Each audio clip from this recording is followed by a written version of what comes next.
know the Democrats is losing their mind right now. All the stuff he's finding. It's just epic. To me, it's like. And Keem, hold on. Who would be upset about auditing the IRS? So who would be upset about it getting rid? I heard people talking about getting upset. It just shows me that people are complaining about any goddamn thing. When you talking about getting rid of the IRS, oh, we got it. How about what we gonna do? How we gonna spend this and that? So they want spending that money on that anyway. Taxes, the average tax dollar that comes from taxpayers, as they put it, does not go to fixing infrastructure. No. That's what do you think? You know where the tax really comes from? Infrastructure? The trucking business. So I have a trucking business. So every state you drive in, you have what you call IFTA taxes. So if I buy gas in this state, I done paid the taxes on that money where I bought the gas. But if I drove through South Carolina, Tennessee, North Carolina, and didn't buy gas, I get a bill for that tax for riding those roads. Yeah. Infrastructure tax. Yeah. Infrastructure. So that's where the tax money is really coming from, the trucking industry. Now, what about, it kind of blows me away. And people, they whether or not we're going to see, anybody held accountable because these people have been robbing for so long. I mean, it's like these guys that are true mafia, these government people, that USAID. They straight gangsters. Now, USAID, you're talking about $20 million to teach Afghans about modern art. You got $15 million about LGBTQ theatrical in Ireland. I mean, all these crazy, and excuse me if I didn't say it right, but there's money being spent in crazy areas, and people are getting upset about this being exposed. It was to do some type of history in Cambodia. They was giving millions away to people. What that is let's call it what it is. It's money laundering through the government, meaning you say this is where you're giving the money to, which it probably very little even goes to that. And it's coming right back to the politicians who signed off on the bill. And that's what they're exposing. That's what they're bringing out. And they don't want to see that. You bring it out and see, and they got control of the narrative, meaning they got control in announcing. So how do they can't get the media to say the truth. So what do? They just have press conferences and say, hey, this is what we found, blah, blah, blah. Let's talk about that. And you notice the BS reporters, they never challenge that stuff. No, they don't say. They don't come in, wow, they found this and then go back to the source of where the bill came from and try to interview the people who created that. They don't even want to do that. But see, they get mad at Elon, but they're not mad at the fact he found it. You know what I mean? Like, look what he found. It goes to show you. What was it? 4.7 trillion from one of the the Treasury that didn't have an accounting. Akeem had said the money went. It didn't have a note where the money went to or who paid it. I mean, dude, there was all games. But see, the biggest thing is that people are not paying attention to. All of these different things that they set up to send money. How did they even get set up? Because no one ever heard about it in the news. It happens in those bills, those big bills where the media have you looking at one thing, and in there's 100 other things that they're giving money away to. Yeah. Like, the last one was the PPP. They were highlighting that PPP and the PPP fraud. All that's all, and highlighting the little people taking a little money, 20,000 here. That's all they talked about, but. In that bill is where a lot of that money was going to in the bill. So they see, whenever you see the media going after an issue, that means there's something else they're trying to hide. See, when they try to give the public perception, oh, look at this, you got all these people stealing from the PPP stuff, but that's peanuts compared to it's really peanuts. These people are getting checks, bro. I mean, when you come into a position and it pays 120, 150 a year, and 5 years later, Akeem, you worth 20 million. Well, that one black politician, female, and from Minnesota. Minnesota. She's the salary is $170,000. She's worth about $5 million. How does she picked the right stock? She was lucky. or somebody gave her an insider tip. Who knows? I'm not saying whether she didn't get her money legitimately or not. It just looks suspicious. You're supposed to be a public servant. You go in broke and come out a millionaire.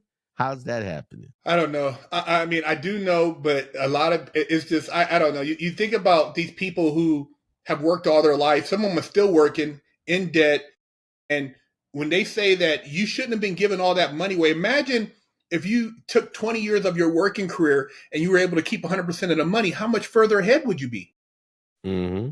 People don't even think of like to rationalize. It's just it cracks me up because they're like, he's going to get our Social Security number. How many times have you sent your Social Security number out into the web with all type of purchases? Your Social Security numbers out there. I'm sorry, they done broke into every database that even matters. So they broke into all of the credit bureaus. So they got it. You know, so and think about that. Just think about that. How are these guys able to break into these supposed to be secure places without the help of somebody on the inside? How they getting this stuff? Because that type of crime builds other businesses. Yeah. So because what now the credit bureaus get more subscriptions because what they do, like they broke into the school system here in North Carolina. The power school system. They broke and got teachers' information, student information. Now, guess what they give? Oh, you can get a free subscription to all of the credit bureaus now for a certain amount of time. You know what one of the arguments was, Akeem? Mm-hmm. It was if we uncovered too much of the fraud, the money that was being spent for people using the fraudulent money is going to not be circulating in the economy. It's going to cause a recession. Please. That's how these people are rationalizing. They're not circulating it. If they got it in the bank account, they're not circulating it. That's how crazy some of these people try to make sense of these different funds. And they're like, well, these people aren't getting their money for this and that. And these like you said, this is, and it's still being uncovered, but one of the biggest money laundering operation. And this, how you think they come up with the laws to bust the mafia? Because they know, because they're doing it. Mm-hmm. They're doing it. Right. Right. Well, see, what's a crime? The crimes that they want to go after is the average guy, the people that really can't defend themselves. See, while they're going after them, the other people that's really committing the big crimes, the big money crimes, because they're getting paid off. They're part of the problem. See, you got to really look at how this country operates. Without crime, a lot of jobs would not exist. No, you're right. So they have to create criminals. Yeah. Criminals have to be created. It's an intricate part of the cycle. Right. But the criminals, it's like, you know, they spend a lot of time in the poorer neighborhoods going after drugs, which is ridiculous. Yeah. Why? Because those people are not manufacturing, bringing it into the country. If you really want to stop drugs getting into the cities, you got to stop it at the source. Yeah. Yeah. You know, it's where funny. It's actually being it's funny you say that, because like you said, they'll show some police pull up in tactical, look like some shit from Iraq, and pull up in a neighborhood in this armored vehicle, and some little house in the hood, little 3-bedroom house, to get this dude, to bring him out 4 o'clock, 5 o'clock in the morning. That's all show, man. That's what I'm saying. And they parade him like he's this hell of a criminal. But meanwhile, you guys are bringing in tons of cocaine, tons of all this shit. And you mean to tell me, with all the technology, if you could triangulate a phone, you don't know when somebody's bringing shit across the border? But they know. They got satellites that can see all of that, man. Come on, man. They know it, but it's not profitable to stop it at the source. It's more profitable to do it at the end users. Well, if they stopped it at the source, the people in the hood wouldn't be doing that. They'd be doing other stuff. So then it would mess the prison community up. Well, they'll be too busy in their business, on their doorstep. So it keeps them isolated in the hood. Keep them busy. Right. Keeps them busy. And it keeps the low-level workers busy too, because they think they're doing they American duty. Yeah. Which they realize that, dude, if you talk to any cop who's been on the force for a certain amount of time, even in the military, they start to realize it's a bunch of BS. Yeah. what they're doing is not changing anything, and in that it's all politics and how they're policing the neighborhoods. When it comes to any type of drugs, poor people are not manufacturing them. They don't have the skills. They don't have the money to get it around the country. They don't have any of that. So what they do is, the reason why they do it that way, one of the reasons, is because it keeps the police funded. You're right. Because they You're make right. all of these big drug busts. Now they got the asset forfeiture thing. If you walking around with a certain amount of money, they could just take it from you and not charge you with a crime. They charge the money with a crime. Then you got to fight to get your money back. Yeah. This is how they're able to get those tanks and all of that, because they're taking money from the people in the very neighborhood that they're policing. So the politicians at the top, yeah, let them all fight amongst each other. You got these guys who think they're right, they're the police. And you got these guys who don't like the police. Let them all fight amongst each other. Let the poor fight amongst each other while we're here causing these fights. And we're getting big money. These fights. We're getting big international cash. Right.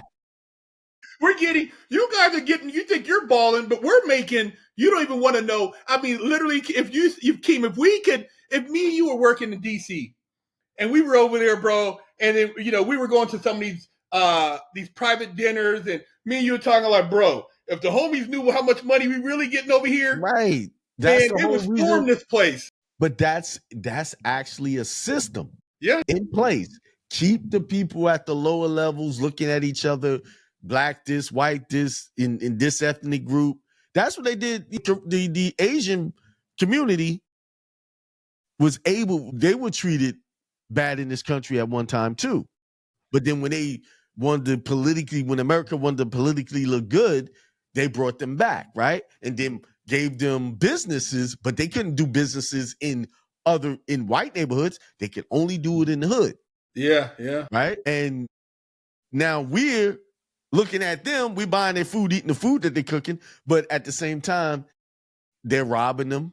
In that hood, black folks rob them and breaking their businesses. So that's why they got the bulletproof glass up when they go in there. They sneak in and out of there. You never see them going into their business to work. They just somehow they get in there, right?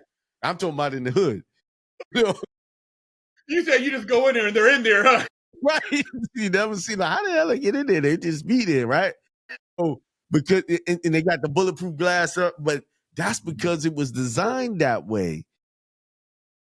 Politically, we screwed you up. We dropped bombs on your community. We put y'all in concentration camp. But this is how we reward you. We give you business, make sure you fund. But they work together, and they built their community. Whereas we participate in our own demise. We participate in that. We allow those businesses to come in instead of maintaining ours. One thing that I wanted to mention was when they had the whole boycotting, when Martin Luther King and all of them was boycotting buses and all of that stuff, and Rosa Parks sitting in the back of the bus thing, that wasn't the first time that ever happened, right? Did you know that they had black-owned bus companies back then that they could have ride? They didn't need to ride the other bus. Well, that's what the brother, was it Dr. Gregory? I'm talking about the brother who was on the Breakfast Club. And I remember. I can't think of his name. I know I can't. It slipped my mind too. But he was saying they had black taxis, black bus companies, black car dealerships, black banks, and the blacks. And it wasn't the blacks. It was really, that whole NAACP thing was a way to kind of break up our monotony to get us to spend money with them. We weren't spending money with the white people. And another thing, do you know the story about Cadillac? Cadillac became the black man's car because we couldn't go into Ford and General Motors and buy a car. We had to pay, back in the day, you had to pay a white person $100, $50 to go buy you the car because they wouldn't sell you a car. Cadillac, Ford and them almost went bankrupt.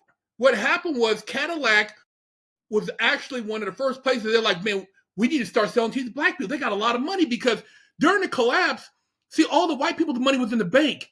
Black people couldn't use the bank. They had money at home. So black people were buying cars cash and white people were out of work and they were homeless. And black people were riding around like this. Because why were the black people had the best finances?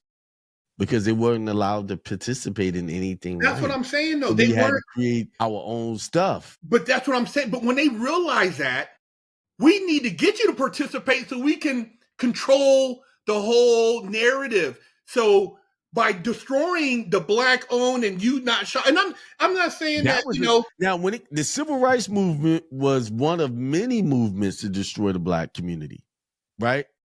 What happened when it came to the world wars, especially after World War II, it was the white men that went off and fought these wars. Yeah, we did have some of our people went off to the war. Remember, they wouldn't let us get in that war, right? Get in those wars, right? We had to fight for that. And then when they went in there, they got no respect. Yeah. So when these guys came back from war, they had no jobs. They had no skills. See, we were the blacksmith, the welders, the bricklayers, the construction workers. We did all the stuff with our hands. We did all the buildings. So of course, we had the money, right? And then the women did the sewing. We made our own clothes. We weren't buying stuff out of other stores. So when they came back home and they saw these communities thriving, and they come and they see their family basically starving to death, they got jealous. So that's what they call Red Summer, 1919, where they went around the country and literally dropped bombs on black communities that were thriving. So after that, that was a start of how it destroyed our community. But where we went wrong is we jumped on a bandwagon with Martin Luther King and them. That's why they give him a holiday. Yeah. See, they think they give him a holiday because he was fighting for these civil rights. And no, they gave him a holiday because he did a good job integrating us into a system that was never designed for us to survive in. You're right. You're right. I know black folks gonna hate me. They don't, no, they're gonna. This right here is gonna be. Look at it. Let's look at the facts.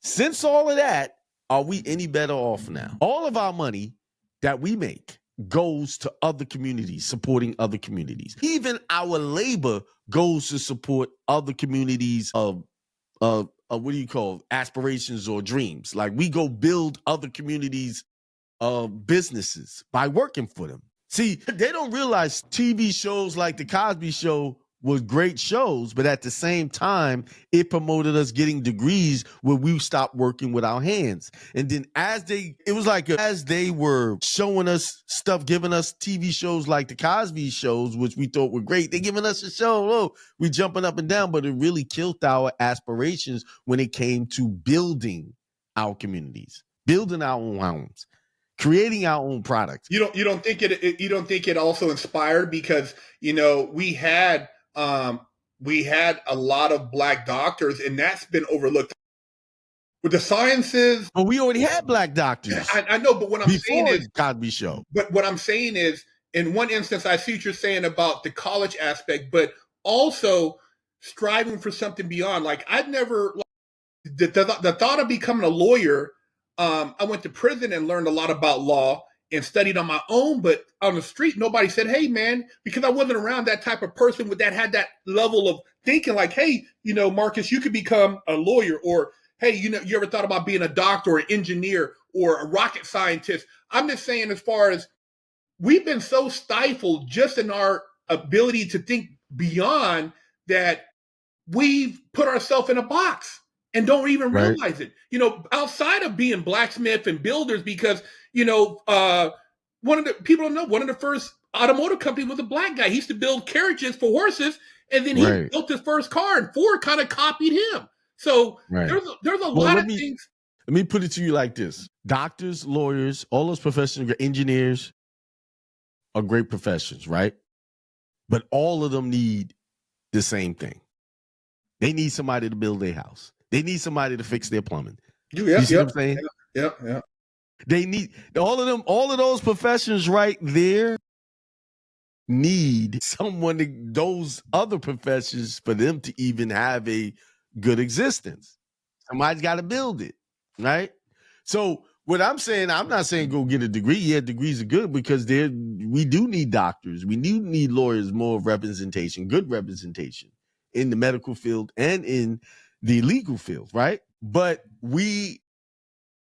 it created an imbalance meaning more people were striving. And let's keep it real. How many of our people really gonna stick it out to get a lawyer and a doctor's degree in college? Most of the people that I know that go to college, they go get business management degrees, criminal justice degrees, easy stuff that, they don't go into something that they can, like, if I go in for a lawyer, I'm gonna be a lawyer because I can either go work for the state or create my own practice, one or the other. If I go to be a doctor, I'm gonna go become a resident somewhere in a hospital because that's always needed. Those fields are shorthanded when it comes to jobs, so you will get a job in that. But most people across the board don't have the stamina to go through what it takes to even get to those levels. You see, that's where the issue is. Now, who's the blame for that? Is that just because, like, when they see people and they're like, well, we want to see more of our own people? And, like, to be honest, I don't care when I go to see a doctor what race he is, as long as he's very intelligent and I can have a good diagnosis. But as far as, like, when you see, like, Asian, a lot of East Indian, typically. And shoot, in my experience, the best doctors was the ones that came from other countries that got taught somewhere else. Yeah. The best ones, all the best doctors that I had that actually I went to and they really made a difference in my care were not from here. They were from other countries. Like, I can remember an Indian doctor when I had food poisoning. He gave me this one pill. He said, "Here, take this just to fix it." Boom. I was good in a few days. But you didn't care what race he was. I didn't matter what races, but I'm just going on what I noticed. So that BigHerc916. Contact me for life coaching.